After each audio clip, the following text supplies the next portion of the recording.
Hi everyone, my name is Navneesh and welcome back to another video with English with Navneesh. My name is Navneesh and what are we doing today? Great, good question. We are in this video basically I will talk about how to use the helping verbs have and has. Along with that, I'm also reading a book. I could be wrong in the pronunciation. The name of the book is Ikigai. I will talk about that book at the end of this video. I will recommend all my subscribers or whoever is watching this video to read this book. It's an amazing book.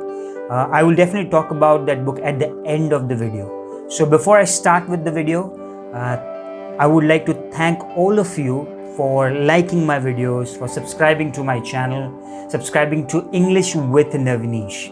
So let's start with this video. How to use have and has. Thank you so much.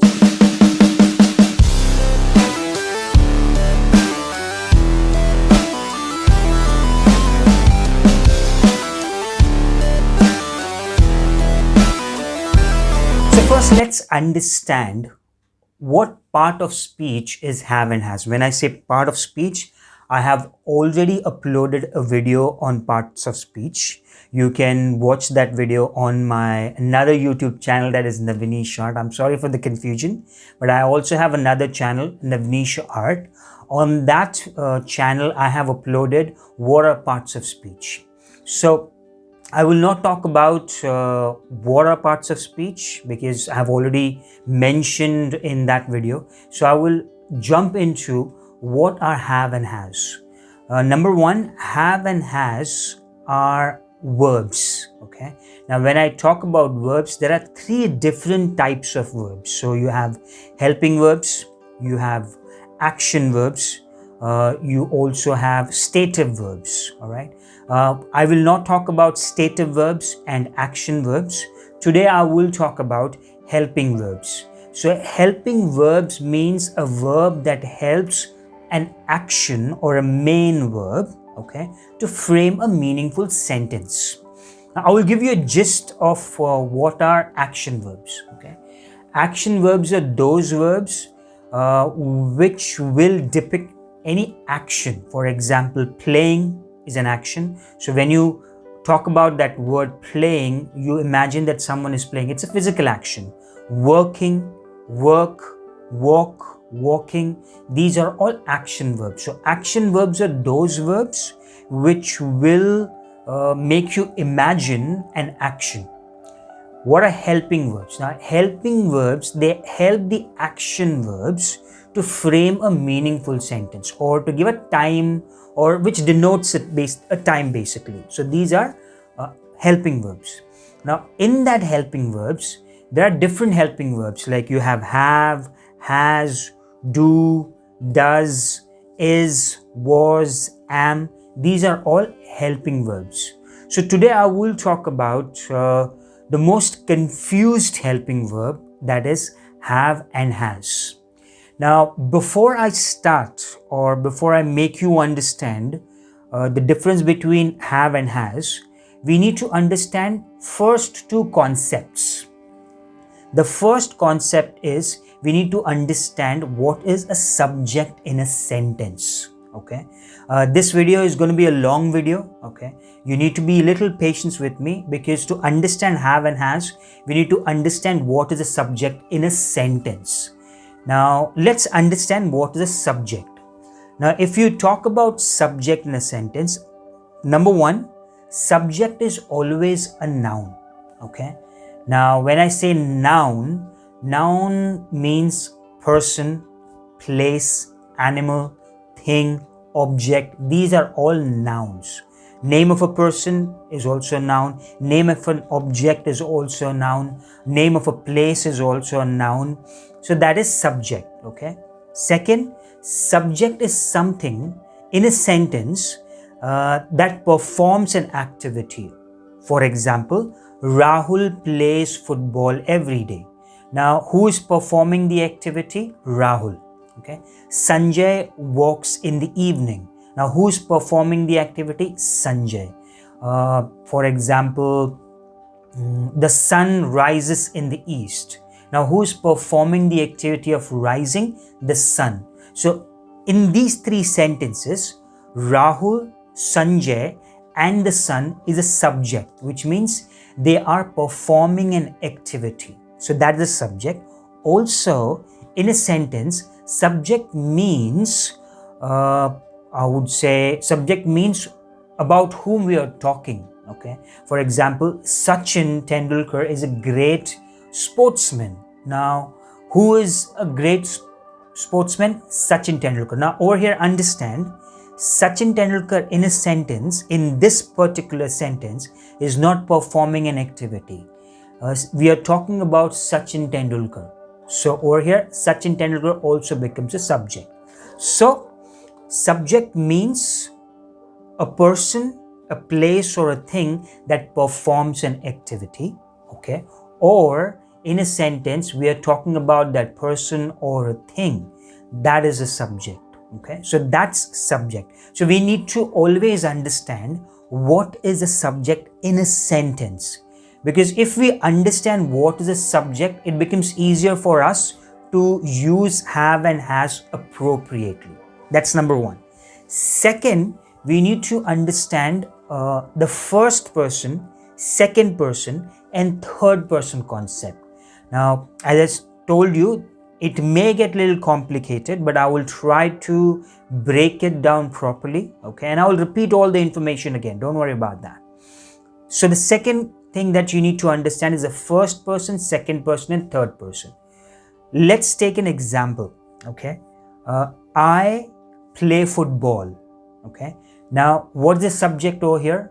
We are talking about whom? I, okay? Who is performing the activity of playing the football? I. So, I becomes a subject, okay? Now, I here is first person, right? I'm talking about myself. So, I becomes a first person.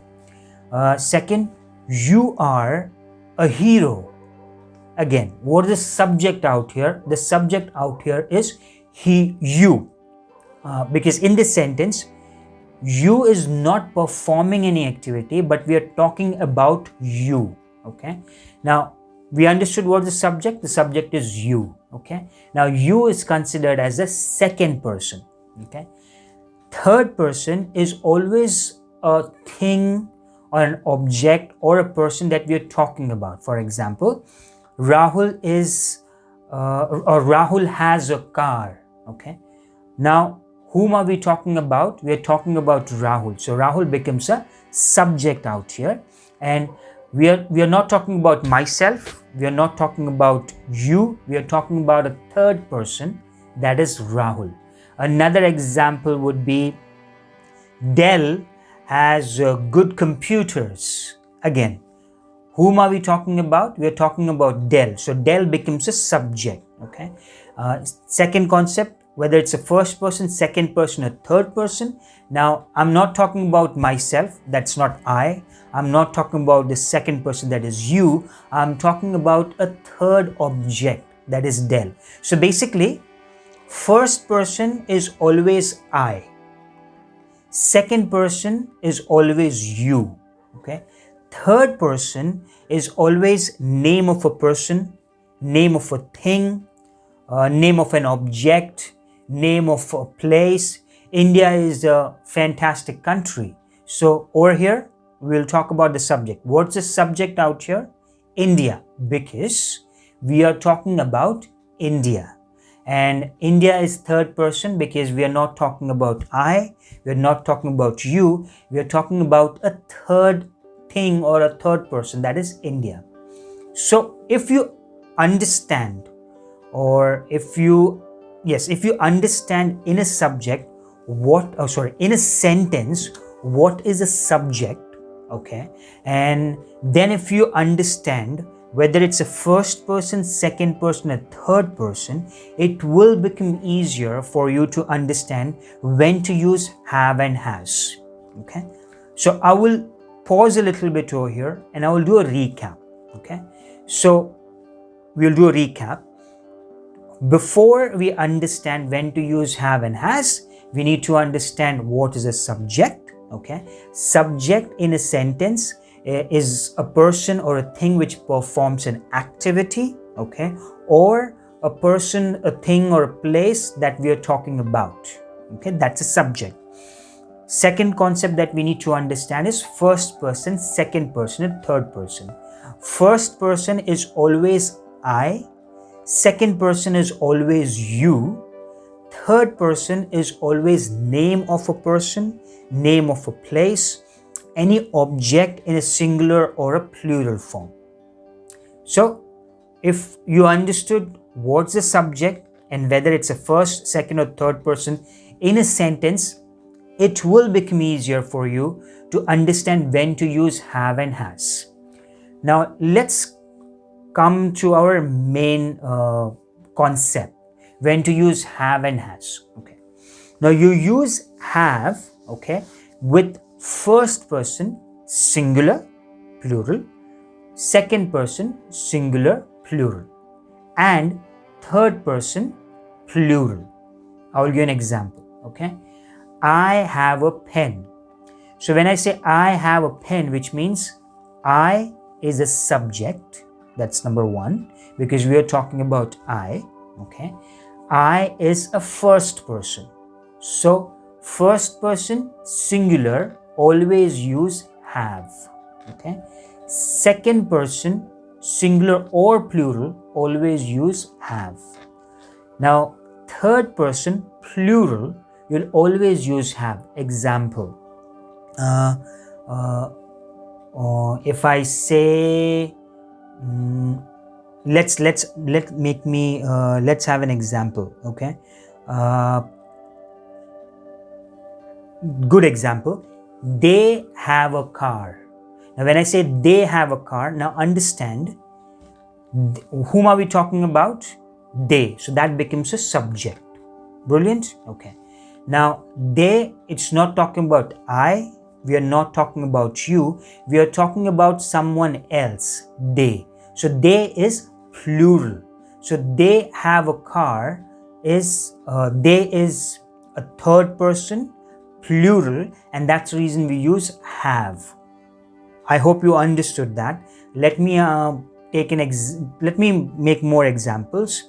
Computers have become famous nowadays, or laptops have become famous nowadays.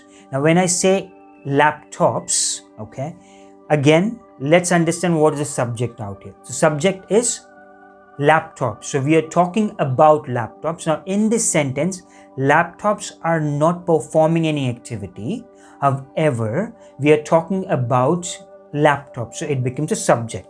Good, first one. Second one, now we need to understand whether it's a first person, second person, or third person. Now it's not a first person because it's not talking about me. It's not a second person because it's not talking about you. It's a third person because we are talking about something else. Now whether it's singular or plural, when I say laptops, it becomes plural. So always use have with third person plural. Okay, I will recap that. You use have with first person singular and plural. We use have with second person singular and plural. We use have with third person singular, plural, not singular. So that's the use of have. Now let's understand has. You will not use has with first person or the second person, singular or plural, both. You will only use has with third person singular. For example, he has a car. Now when I say he has a car, what is the subject out here? The subject is he. Now why the subject is he? Because we are talking about he, about a particular person. Though he is not performing an activity, he is a subject. Now what person is this? Is it first person, second person, or third person? It's not a first person because we are not talking about or I. We are not talking about you. We are talking about someone else who is also present with us in the conversation. It's a possibility that he's present in the conversation or he's not present in the conversation. So we're talking about the third person.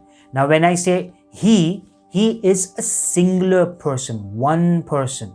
So whenever you use third person singular, you always use has. So whether it's he has or whether it's male or female, you can use he has a car, she has a car. Any object in singular form will always use has. For example, laptop has a keyboard. Now remember, laptop is third person singular. As a result, I have used has. Similarly, if you use the word it, which is a pronoun of objects, a replacement, you always use has. So it has a nice body, or it has a nice keyboard, something like that. So that's when you use have. So that's a difference between have and has. I'll do a quick recap on has once again. You will never use has with first person singular or plural. We will never use has with second person singular or plural. We will always use has with third person singular. For example, he has a car, she has a car, Rahul has a car, Sam has a car, Sam has a lot of skills, it has multiple buttons, for example. So that's when you use have. So that's the difference between have and has. Let's do a quick recap of all of the things that we have completed. Number one, to understand when to use have and has, it is important that we need to understand what is a subject in a sentence. What's a subject? A subject is a noun, okay, which performs an activity, or a noun about whom we are talking. For example, Rahul has a car. Over here, Rahul is a subject. Though he is not performing an activity, we are talking about Rahul. Second, we need to understand the first person, second person, and third person concept. Now, first person, singular is I, plural is we. We don't worry about that. Second person, singular, plural is always you. Third person, singular is he, she, it, person's name, place's name, objects in singular. Third person plural is they, objects in plural form like computer, computers, laptop, laptops. So we use have with first person singular plural. We use have with second person singular plural, that is you. We use have with third person plural. For example, they have a car. Okay. Nurses have a night duty. Okay. So nurses is singular, nurses is a plural, and it's a third person. We are talking about a third person or third activity, third object. That's the reason we use has with nurses. Now, if you use nurse, you will use has. Okay. So you use has only with third person singular. For example, he has, she has, it has, Rahul has, maybe Manoj has, Sam has. For example, object, computer has, table has 4 legs. You cannot say table have. It's table has 4 legs. It will be always tables have 4 legs, because tables is plural, third person, object, because it's an object, it's a third person plural, and that's the reason we use have. So I hope you have understood the difference between have and has, when to use have and has. If you have not understood it, it's absolutely fine. You can definitely question me or post your question in the comment box. I will definitely answer your questions. So that's about have and has. Let's talk about the book that I'm reading right now, Ikigai. I could be wrong in the pronunciation. Now, what does this book talk about? Okay. Now, basically, I will quickly shorten everything of this book. Okay. This book talks about how to search the purpose of your life. Okay.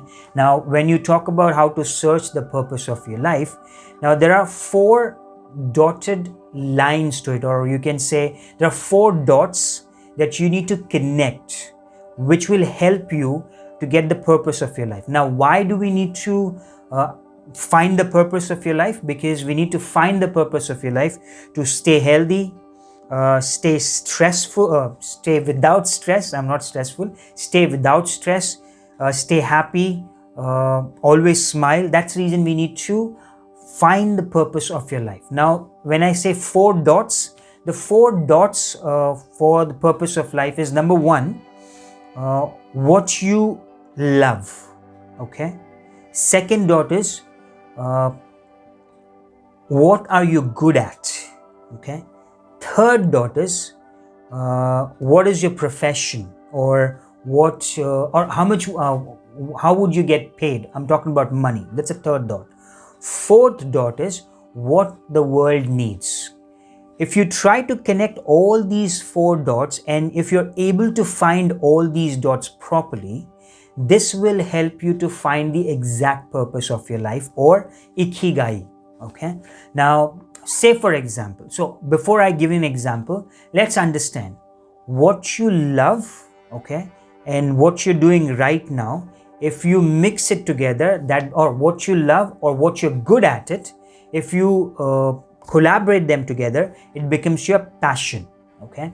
Now, what you're doing, and with that, if you're getting paid, that becomes your profession. Okay.